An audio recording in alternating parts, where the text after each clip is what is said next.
nothing but the truth. Hello, I'm Raj Chengappa from India Today and your host for Nothing But the Truth. Every week, we will deal with key issues of concern and bring you perspectives and clarity as to why these matter to you and what is the clear truth that emerges.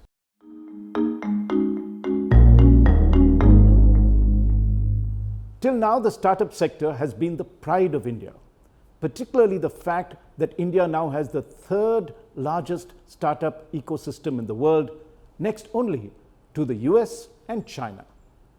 India has as many as 108 unicorns, or those startups that have a valuation of more than $1 billion. Again, this number is the third largest in the world. We have all become familiar with their names, whether it's Byju's, Meesho, Oyo, Ola, Unacademy, Nykaa, Swiggy, Zomato, and PharmEasy. These are just some examples of them. It is estimated that these 108 Indian unicorns are collectively valued at $340 billion. That's equivalent to rupees 28 lakh crore, or almost 10% of India's GDP. Overall, India has close to 85,000 companies registered as startups.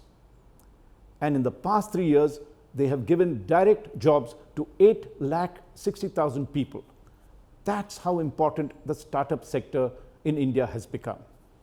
In fact, Prime Minister Narendra Modi called it the backbone of Indian entrepreneurship.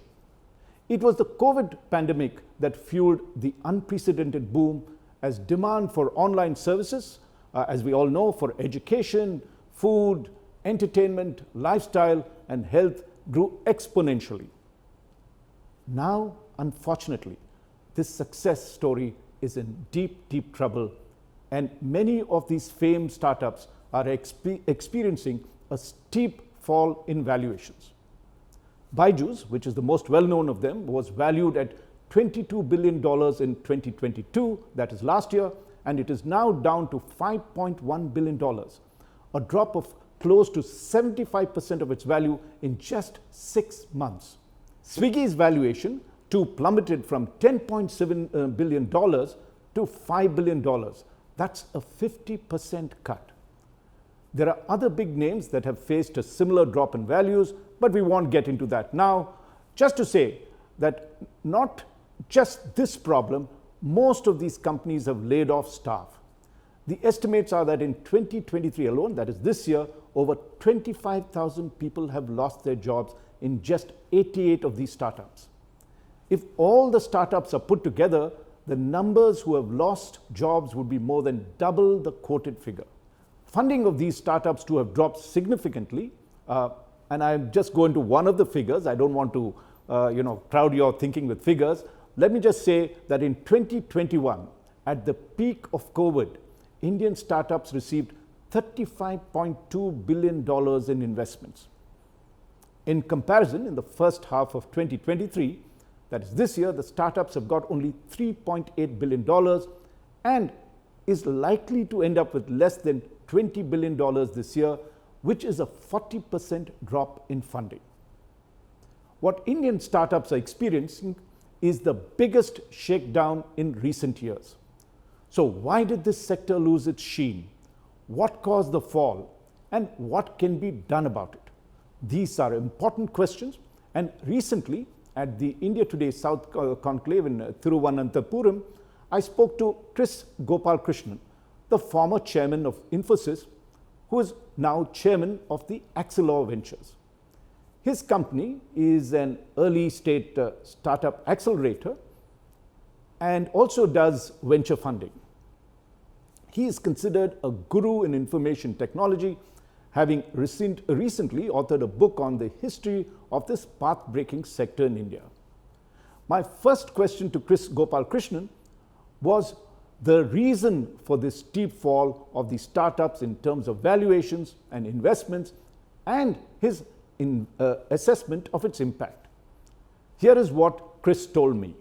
I believe it's temporary. These are part of economic cycles. The entire world is going through an economic slowdown, and the funding is in some sense a reflection of the money that's coming in as investable funds.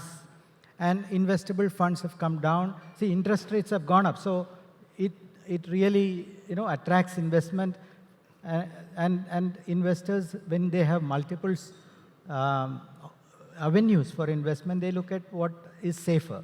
So now the money is going to debt instruments and fixed income products and things like that, whereas equity investments are lower.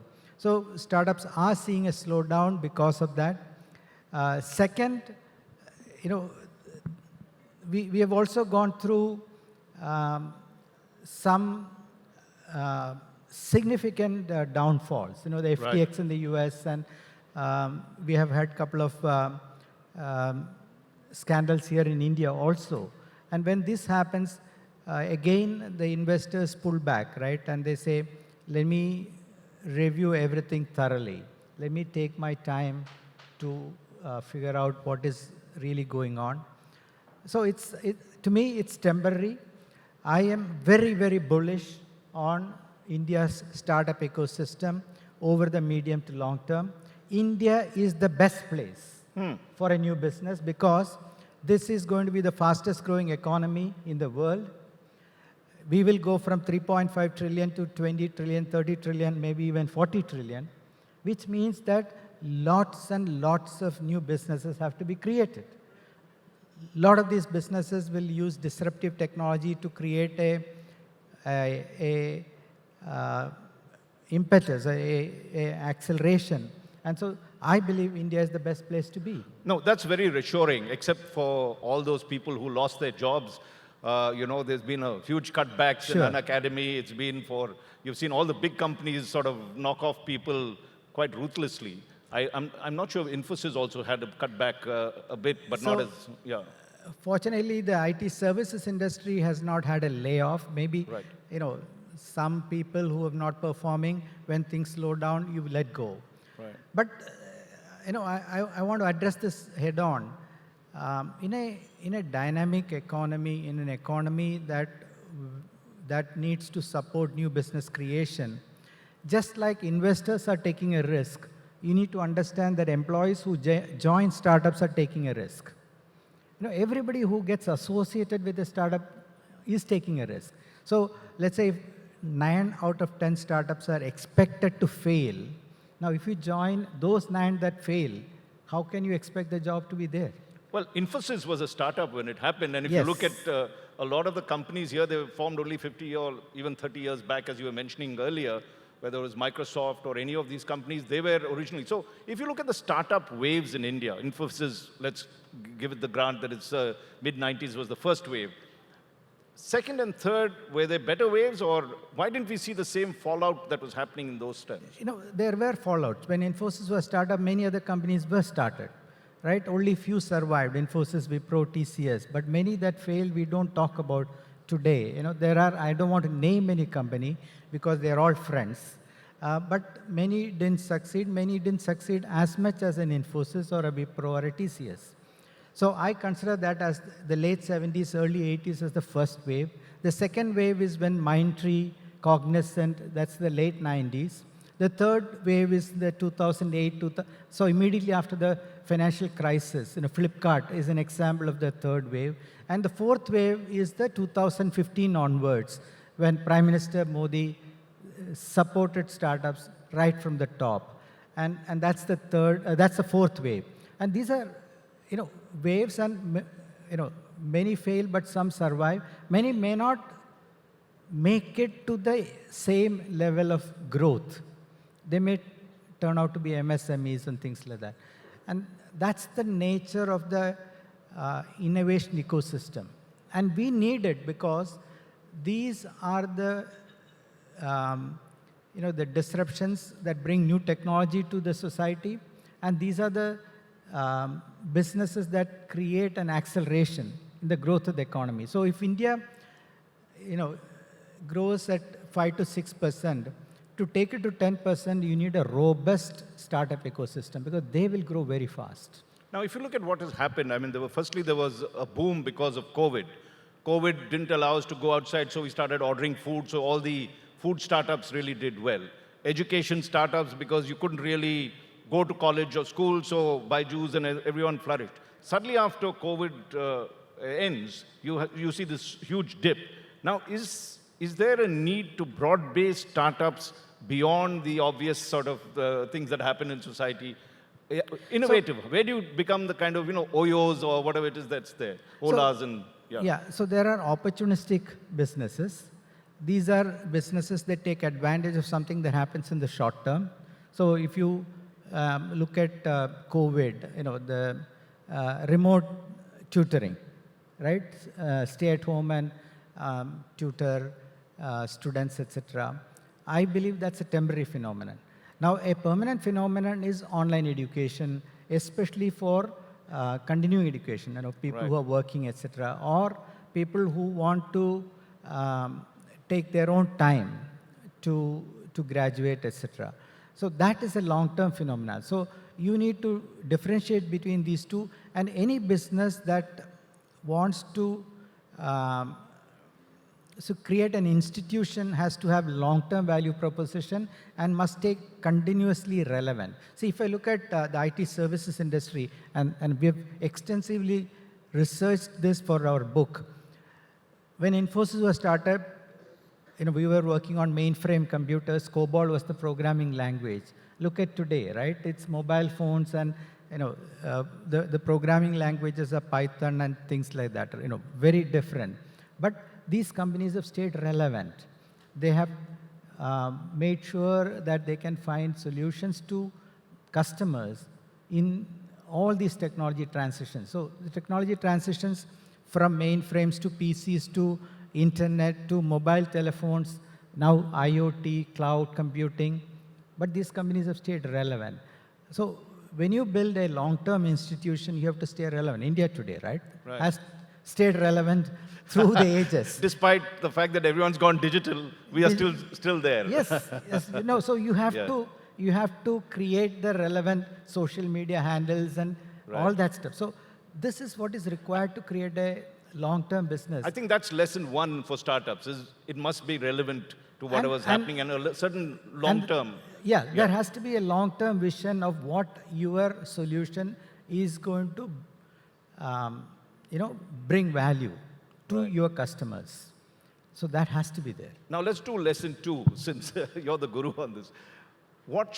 First you need a great idea and a long-term vision and something that is relevant to that. And the stamina to run the marathon. Sorry? And the stamina to run the marathon. Very good one. Lesson two is, don't think startups are startups that you get money immediately and you'll be okay, that you have success. Yeah. I know for a fact that Byju's, I spoke to him. Let's not take any names.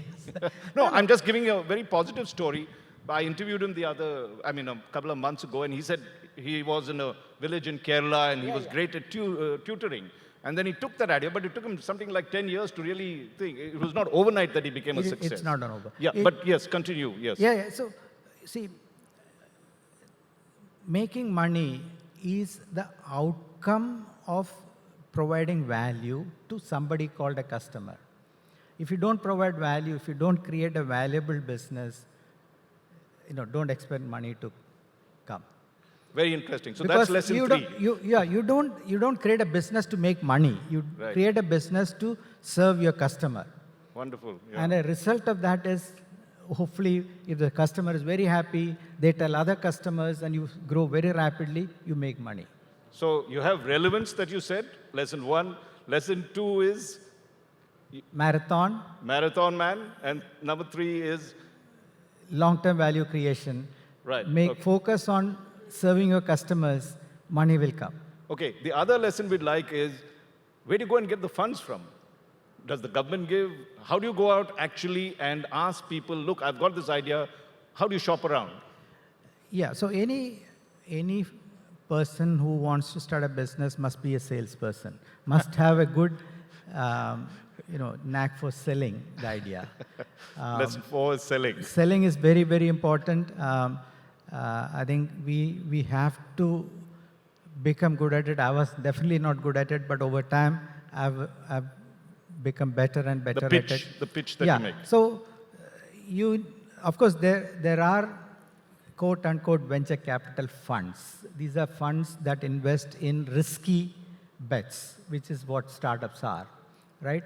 they are willing to lose most of their money because the 1 or 2 companies that succeed will give them immense returns which cover up for all the losses.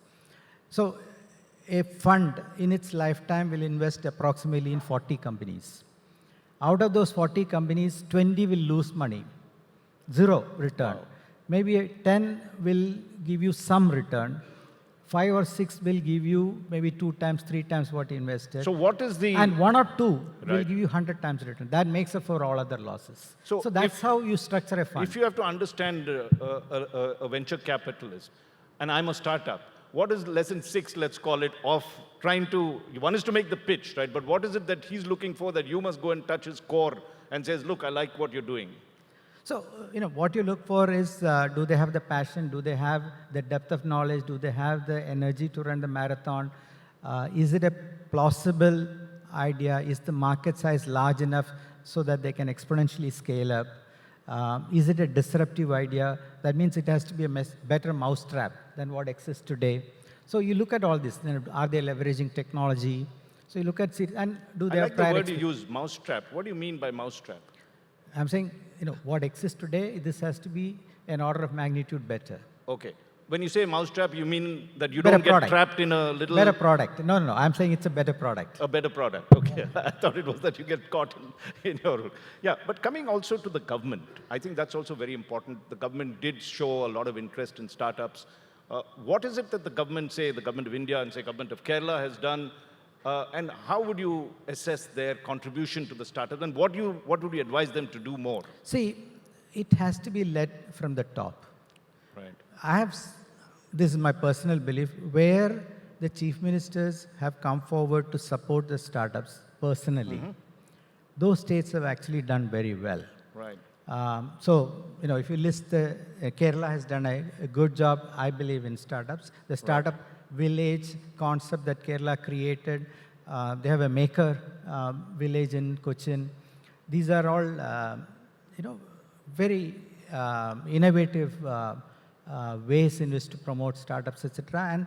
And in Trivandrum, it's estimated that in Technopark alone, there are some 3,000 startups today. So Kerala has done well. Of course, Bangalore is a good example. Now, the NCR region, it's just that I think it's the center that's driving that to some extent. Then you have Hyderabad, Right. which is the Telangana government driving. So it's not any party that's doing it. I feel it's that where the chief minister is supporting from the top, they have done extremely well. These states have done extremely well when it comes to creating a startup ecosystem. And overall, India has become the 3rd best location for startups in the world, world, after 2015, when Prime Minister Modi said, we need to support startups and announced the Startup India program. But that's a good lesson. I mean, I've lost count of must be lesson 8, which is that the government must have a good person on top too. Yeah, if India has to become a 20-30 trillion economy, it has to be because some of these startups become multi-billion-dollar multinational corporations. Right. They have to. We have to create a Tata, we have to create a Reliance, many of these things in the next few years, in maybe new industries. Where are they going to come from, right? Existing companies grow at 5, 6, 10%. These are the companies that grow at 100%, 200%, etc. They also leverage disruptive technologies, and we need those companies. Now, just to say, if you look across, because you look at so many companies, which would be the promising sectors now that you think, look, this is a place you must rush to, there's a lot of vacuum and you can fill up? Fortunately for us, India has lots and lots of opportunities. So we are going through a transition to electric vehicles in the automotive sector, right? And that entire supply chain is ready for disruption. Whoever is making internal combustion engine parts and things like that, supplier to that ecosystem has to now transition to electric. We need new battery technology, so on and so forth. If you look at the entire consumer space, retail, e-commerce, digital commerce, now ONDC is disrupting these things. Sometimes it's these digital public goods, digital public infrastructure that allows new innovation to happen. And it's a very India-specific model. The entire fintech space got disrupted by UPI. We are waiting for a disruption in healthcare. Because if you have to provide quality healthcare at affordable prices to the remotest corner of India, it has to be on top of technology. During COVID, we did teleconsult. We did so many things. Now, we need to scale these up, and we need to leverage these new technologies and these new business models. And those that leverage this will become very successful businesses later on. And those existing businesses, hospitals, embrace, for example, teleconsult and make that part of their regular processes will succeed better. Now, is age a factor? Is it too young to start? Must you start? Is it too old to start? Where do you... It's a mindset. Sam Walton started Walmart at the age of 65. 65. Right. So I now say that at the age of 60, please think of you as a startup founder. Right. Start a second career if you want to. I reinvented myself after stepping down from Infosys. Right. Because I now do nothing in IT services space. Right? I support startups, I support research, I work with industry and government, philanthropic investments. So Nothing you're neither too old nor too young also. What age should you actually... Is there a... Age is in the mind, in the mind, right? Today, you are healthier when, 80 is the new 60. 80 is the new 60. That's I'm what sure everybody lots of people says, will be right? happy to hear that. Right. So you have to work till you die. Don't retire. And start a business whenever you feel, whenever you have a good idea, whenever you feel like good. So I feel that just after education, when you pass out, that's Right. first opportunity. When your children go to college, that's the second opportunity. That's probably around 40. The third is around 60. When you finish your career, so-called career, start a new business, and then And just before 80, you can still do. I think you'll stay young if you do that. You'll Okay. stay young. We had a guru in the morning. Now there's a new guru here who's telling us about things. But another point that... No. yeah. Neuroscientists will tell you that social interactions are key to being young, Right. being healthy, and challenge yourself, right? Mentally stimulate yourself. That's true. That's true. No, I wanted to talk a bit about incubators. And how do you see that as a major role? Because you do need a mentor. Right? Everybody who has a great idea needs someone to pull him. Now, how do we get those? And what is the, do we need to do something about that? Is that an area? Yeah, so the ecosystem is extremely important, and that's another reason why certain parts of the country do very well. Because they have mentors. These are people who have founded companies, either succeeded or failed. It doesn't matter, but they know those lessons. They can help others who are starting new businesses. Then incubation facility is one where all the services that a startup requires can be brought to bear in one place. Right. Rather than distributed, so you don't need to run around and find all the different services that you require. You can find it in one place. You can also get advice. You can get funding. So incubators are very important. Incubators are also very important in the academic scenario because students wanting to start a business need some support in terms of space, etc. So incubators are important. There are incubators within corporates. So now if you talk to ICICI Bank or HDFC Bank, they all have an incubator now to create startups in the fintech space. So take advantage of these things. Find a mentor, find an incubator. Some funds have incubators themselves. These are all structures that you need to take advantage of. If you're anybody, if you are challenged, if you find an issue, ask for help. Correct? So startup also must ask for help if they stumble. That's about lesson 13 or 14. Okay. But the other thing that is there is that once you start up, you've got private funds, you want to go public.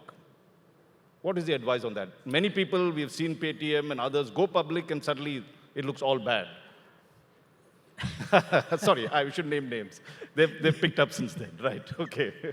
Yeah, see, I have always believed that, every stakeholder must benefit from your success. Right. Right? Now, in private space, so there are two things I want to talk about here. In private space, the valuation is decided by 5-10 people in a room. Right. These are the VCs. Right? In a public space, your valuation is decided on a per minute basis. Every time somebody buys your share, Right. your valuation is decided at that point. That's a very different way of setting valuations, and people don't realize that. Because the 10 people who decide on a valuation can decide they can dream about a valuation. But in public space, you have many choices. You can invest in a mature company, you can invest in a competitor, you can invest in another industry. There are many choices. So they have to benefit from that. Second, you never maximize the valuation. Don't take, suck everything out. Right. Then for the new investor, there's nothing left to gain. Right. Right? Leave always something on the table so that the new investor also feels happy that they bought your share. They must see the next day the price going up. So leave Wonderful. something on the table. Right.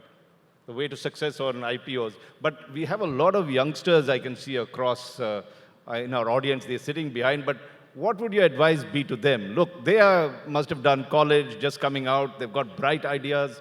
What would you say? So, as I said, India is the best place to start a business. Opportunities are huge. Disruptive technologies allow you to reimagine businesses. Second, it is cheaper to start a business in India. That's the reason why the entire world is coming to India for innovation. Entire world is coming to India for innovation. Because it's cheaper to do innovation and we have talent in abundance. Our talent is second to none. Second to none. Okay? Third, governments are realizing that they need to support startups. So there are lots of government programs that you can take advantage of. Academic institutions support startups, etc.